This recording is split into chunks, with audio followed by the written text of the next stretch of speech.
B గురించి మాట్లాడుకుంటే this is for 16 marks. 16 out of 16 marks కి మనకి ఈ క్వశ్చన్ ఉంటుంది. 16 marks కి 16 marks మనం ఈజీగా తెచ్చుకోవచ్చు. సెక్షన్ A లో 3 క్వశ్చన్స్ పోతే section B starts with question number 4. Question number 4లో మనకి ఏముంటుందంటే నాన్ డీటెయిల్డ్ ప్యాసేజ్ ఉంటుంది. ఒకటే ప్యాసేజ్ ఇస్తారు. ఇది 4 out of 6 అని ఇస్తారు. 4 into 1 4 మార్క్స్ అని ఇస్తారు. క్వశ్చన్ నెంబర్ 5 వచ్చేసి మనకి జనరల్ ప్యాసేజ్ ఉంటుంది. నిన్న మోడల్ పేపర్లో ఇవన్నీ మాట్లాడుకున్నాము. ఈరోజు దీనికి ఆన్సర్ ఎలా చేయాలి అనేది మాట్లాడుకున్నాము. క్వశ్చన్ నెంబర్ 6లో అడ్వర్టైజ్మెంట్ ఉంది, సేమ్ మార్క్స్ ఉంటాయి, సేమ్ చాయిస్ ఉంటుంది. క్వశ్చన్ నెంబర్ 7లో నాన్ వెర్బల్ ఉంటుంది. ఏదైనా ఒక చార్ట్ కానీ, ఒక టేబుల్ కానీ, ఒక పై చార్ట్ కానీ, బార్ గ్రాఫ్ కానీ, ట్రీ డయాగ్రామ్ కానీ ఇస్తారు. దాని కింద క్వశ్చన్స్ ఉంటాయి, రిలేటెడ్ ఆన్సర్స్ ఉందని ఉంటాయి. అయితే ఈ 4 క్వశ్చన్స్కి ఆన్సర్ ఎలా చేయాలి అనేది ప్రశ్న. ఎలా చేయాలి అంటే వెరీ ఫస్ట్ వన్, ఇక్కడ 4 ఉన్నాయి, 4 ఉన్నాయి, 4 4 మొత్తం ఇక్కడ మనం రాయాల్సిన ఏంటంటే 16, వీడు ఇచ్చేవి ఏంటంటే 24. సో ఫస్ట్ థింగ్ ఏంటంటే ఆన్సర్ ఆల్ 24 క్వశ్చన్స్ చాయిస్తో సహా రాయండి.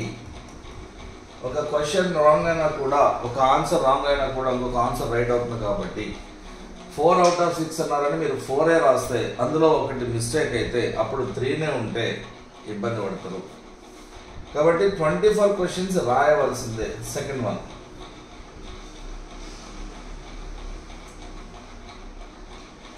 రెండవది ఎలా రాయాలంటే ఆర్డర్లో రాయాలి.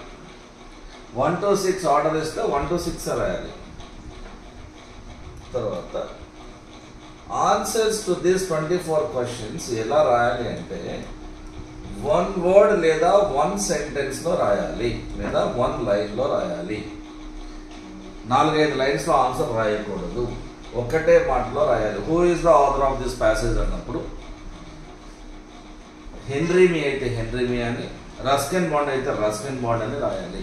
Who is the speaker in the passage అన్నప్పుడు రాహుల్ అయితే రాహుల్, అరుణ్ అయితే అరుణ్, ఆలన్ అయితే ఆలన్ అని రాయాలి.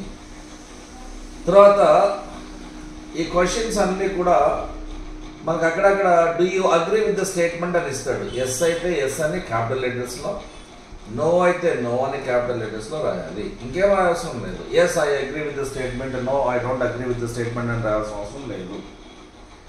తర్వాత ట్రూ ఆర్ ఫాల్స్ అని ఇస్తాడు సెంటెన్స్ ఇచ్చి. సెంటెన్స్ ట్రూ అయితే ట్రూ అని, ఫాల్స్ అయితే ఫాల్స్ అని రాయాలి. మీరు ఇక్కడ గమనించవలసిన పాయింట్ ఏంటంటే ఎస్, నో, ట్రూ, ఫాల్స్ అనేవి క్యాపిటల్ లెటర్స్లో రాయవలసిందిగా మనకి. Next point, choose 1 out of the 3 options అని ఇస్తాడు. ఏ, బి, సి అని ఇస్తాడు. దీనిలో ఏ అయితే ఏ, బి అయితే బి, సి అయితే సి అని రాయాలి. ఒక్కొక్కసారి మనకి ఎలా ఇస్తాడంటే 1 2 3 ఇచ్చి దీనిలో కరెక్ట్ ఆన్సర్ కనుక్కోండి అంటాడు. అప్పుడు మనం 2 అయితే 2 రాస్తాం, 3 అయితే 3 రాస్తాము. సెంటెన్స్ పక్కన రాయవలసిన అవసరం లేదు. ఇంకొకసారి ఏమి ఇస్తారంటే మనకి గో అనేటువంటి మాటకి ఆపోజిట్ వర్డ్ ఏంటి అని ఇస్తాడు. అప్పుడు మనం ఏం రాస్తామంటే go, opposite word of go is come అని రాయాల్సి వస్తుంది. ఇది సెక్షన్ బి 16 మార్క్స్కి రాయవలసినటువంటి పద్ధతి. అంటే ఆన్సరింగ్ ఫార్మాట్. ఇప్పుడు కూడా ఎగ్జామ్లో 3 థింగ్స్ ఉంటాయి. ఏం రాయాలి, ఎలా రాయాలి, ఎంత రాయాలి అనేటువంటి వాటి గురించి మనం తెలుసుకోవాలి. కాబట్టి ఈ 16 మార్క్స్కి ఆన్సర్స్ రాసే విధానము ఇది.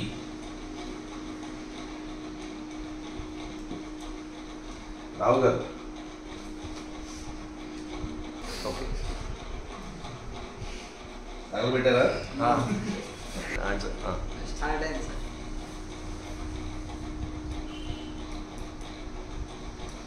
Senior English question paper answer చేసేటువంటి ప్రయత్నంలో సెక్షన్ బి గురించి తెలుసుకున్నాము. ఇప్పుడు సెక్షన్ సి ఎలా ఆన్సర్ చేయాలి ఇది మనకి 40 మార్క్స్కి ఇవ్వడం జరుగుతుంది. క్వశ్చన్ నెంబర్ 8 మనకి ఇక్కడ కంటిన్యూ అవుతుంది. 3 క్వశ్చన్స్ సెక్షన్ ఏలో ఉంటాయి, సెక్షన్ బిలో 4 క్వశ్చన్స్ ఉంటాయి. 4 + 3 7 అయిపోతే క్వశ్చన్ నెంబర్ 8 నుంచి ఇక్కడ స్టార్ట్ అవుతుంది. క్వశ్చన్ నెంబర్ 8లో మనకు ఉన్నటువంటిది ఏంటంటే పంక్చువేషన్స్ అని ఉంటాయి.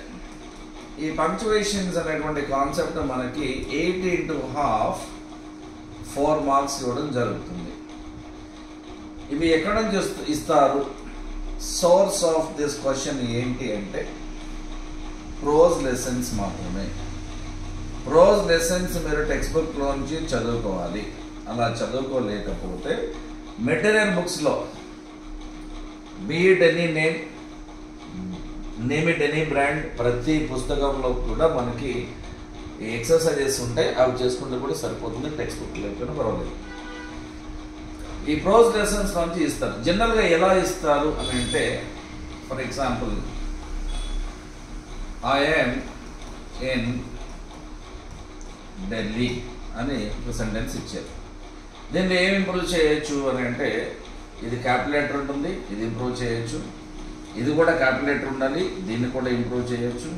చివరన ఫుల్ స్టాప్ ఉంటుంది, ఇది ఇంప్రూవ్ చేయొచ్చు. కాబట్టి మనము ఈ క్వశ్చన్కి ఆన్సర్ ఎలా రాయాలి అని అంటే సెంటెన్స్ మొత్తం రాయాలి. ఇలా రాయాలి: ఐ క్యాపిటల్ లెటర్, దాన్ని హైలైట్ చేస్తూ ఐఎమ్ ఇన్ ఢిల్లీ, మళ్ళీ డి హైలైట్ చేస్తూ రాసుకొని మళ్ళీ ఇక్కడ ఫుల్ స్టాప్ని హైలైట్ చేస్తున్నాం. అంటే ఇదిగో నేను ఇక్కడ వర్కౌట్ చేశాను, ఎర్రర్ ఉన్నటువంటిదని నేను కనుక్కున్నాను అని చెప్పడానికి మనం హైలైట్ చేస్తాం. ఇలా లేకుండా మీరు ఒకవేళ ఐ యామ్ ఇన్ ఢిల్లీ అని రాసి ఫుల్ స్టాప్ పెట్టినా కూడా తప్పేం కాదు, ఇది కూడా సరిపోతుంది, ఇది కూడా రైట్ ఆన్సర్, ఇబ్బంది ఏం లేదు. కాబట్టి ప్రోజ్ లెసన్స్లో నుంచే వస్తాయి కాబట్టి మీరు ఇవి తెలుసుకోవాలి. జనరల్గా మనకి పంక్చువేషన్స్ అనేవి ఏముంటాయి అని అంటే ఫుల్ స్టాప్ ఉంటుంది. ఫుల్ స్టాప్ అనేది జనరల్గా సెంటెన్స్కి చివరన ఉంటుంది. For example, he is in Hyderabad అనే సెంటెన్స్ రాసిన తర్వాత మనం ఫుల్ స్టాప్ పెడతాం. ఆ తర్వాత కామా, ఇది ఎలా ఉంటుందంటే అలెగ్జాండర్ కేమ్, saw, conquered. అంటే ఒక యాక్టివిటీకి ఇంకొక యాక్టివిటీకి మధ్యలో ఉన్నటువంటి స్పేస్ని ఫిల్ చేయడానికి మనం వాడేదే కామా. అటు తర్వాత మనకి ఎక్స్క్లమేటరీ మార్క్ ఉంటుంది. అలాస్, ఒక ఎక్స్క్లమేషన్, ఒక ఆశ్చర్యానికి సంబంధించినటువంటి మాటల పక్కన మనకి ఈ ఎక్స్క్లమేటరీ మార్క్ ఉంటుంది. Alas, the old man fell down. చివరి మళ్ళీ ఫుల్ స్టాప్ ఉంటుంది. క్వశ్చన్ మార్క్ ఇక్కడ వాడాలి అంటే జనరల్గా ది క్వశ్చన్ మార్క్స్ని ఇలా వాడతామండి. ఒకటి అంటే there are 2 types of questions. What is your name అని అన్నప్పుడు ఒక జనరల్ స్టేట్మెంట్ ఓరియంటెడ్ క్వశ్చన్ తర్వాత వాడతాము.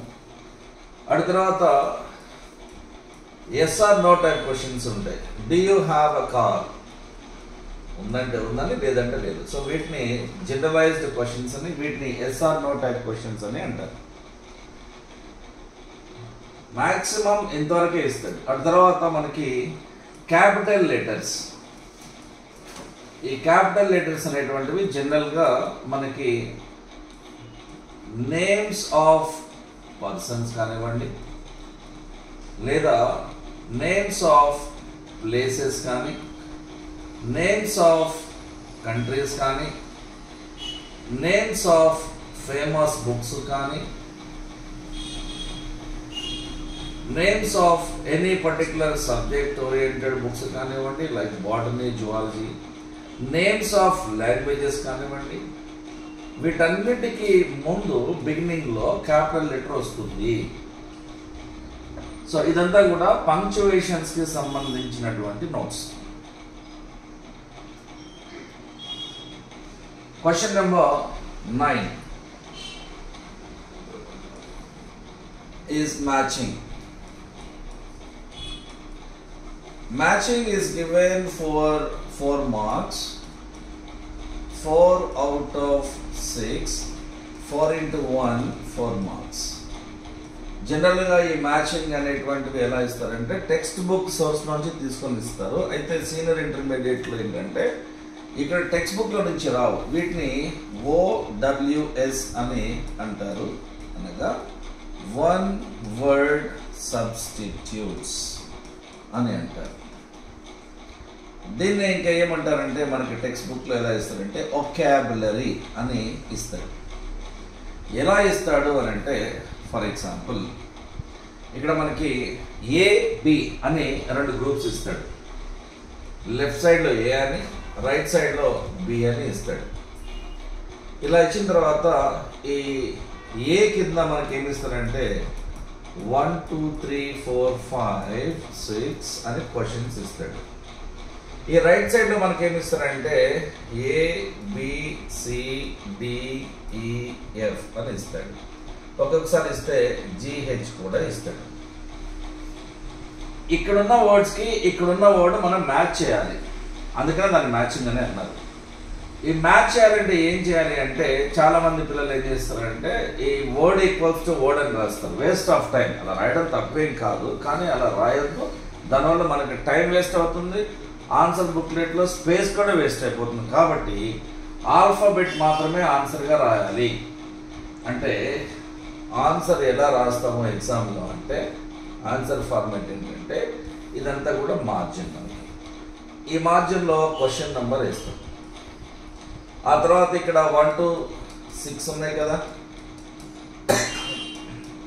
ఈ 1 to 6 వేసి ఏం చేస్తామంటే 1కి ఒకవేళ G ఆన్సర్ అయితే G రాస్తాం, సెకండ్కి B ఆన్సర్ అయితే, థర్డ్ వన్కి D అయితే, ఫోర్త్ వన్కి A అయితే, ఫిఫ్త్ వన్కి E అయితే, అలాగే సెవెంత్ వన్కి సిక్స్త్ వన్కి C అయితే ఇలా రాస్తాం. అంటే క్యాపిటల్ లెటర్ ఎందుకు రాస్తున్నామో వీడు స్మాల్ లెటర్ ఇస్తే అంటే విజిబిలిటీ పెరగడానికి మాత్రమే రాస్తాము.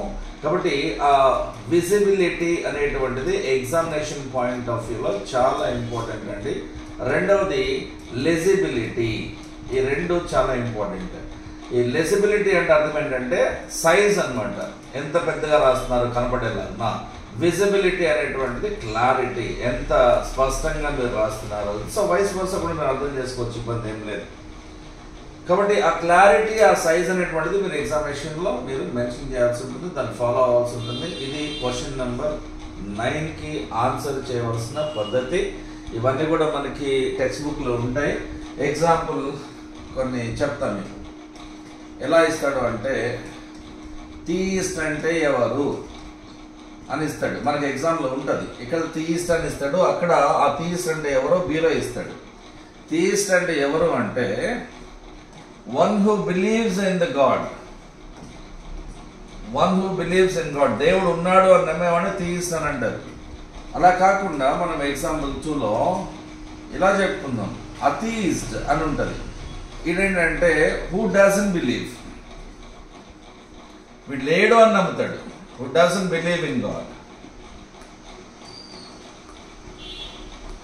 అలాగే హెమాటోఫోబియా అంటే ఏంటి అని ఇస్తాడు. హెమాటోఫోబియా, ఫోబియా అంటే భయం, హెమాటో అంటే బ్లడ్, కాబట్టి ఫియర్ ఆఫ్ బ్లడ్ అని అర్థము.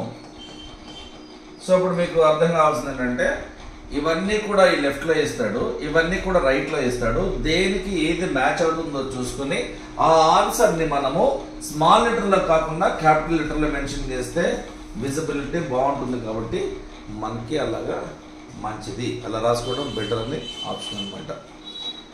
That's all right for today.